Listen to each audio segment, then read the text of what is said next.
And I'm going to add on to the 2 MVPs. 511 homers, 1,880 ribbies. He won a triple crown in 2012, hitting .330 with 44 and 139, and then backed it up the next year, 348 with 44 and 137. Wow. 12 All-Star games and 4 batting titles. I mean, one of the greatest to ever do it. And you know, when you hit 348, 330 with no infield hits, now that's raking. So I just want to go back through his great moments because he was always the best hitter on the field. So we got to love on him. If this is the end, which it is, we got to give him the proper send-off as 2 guys who played against him and marveled at what he was able to do. And he kind of set the tone pretty quick. Anyone who played in what's now the Hard Rock, I believe, it was Joe Robbie back then, to go dead center even in BP was a big move. And he did it. And in 2003, he kind of changed their entire lineup when he came up. Changed everything.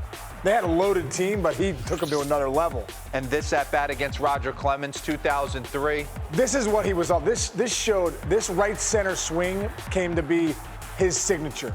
Miguel Cabrera went to right center better than any right-handed hitter, I believe, in the history of the game. It was a very easy move for him to just hit. It's almost like a guy who was trying to win batting titles, but happens to be 6'4", 250 pounds, minimal movement, and if I just click it right, it's leaving. Yeah.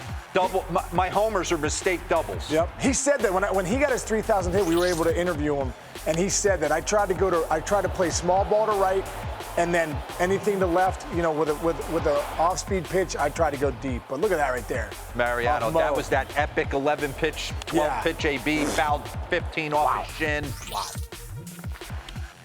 There's his 500th homer. Just flick of the wrist. So 500th homer to right center, 3,000th hit to single to right. Wow. Got some side-by-sides on here.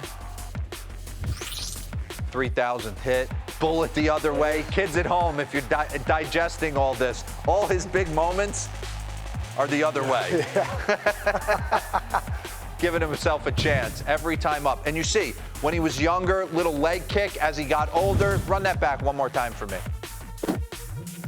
Yeah, made the adjustment as far as he didn't have to move. I watched Albert Pujols do this too. Spread out, and they almost could just lift that front foot, and they'd be engaged on their backside and could just hit from this position and drive it 450 feet to all parts of the park. Run this. Yeah, a little more. And to do it back in the day, playing for the Atlanta Braves, playing against these guys all the time, there was a spattering of fans there.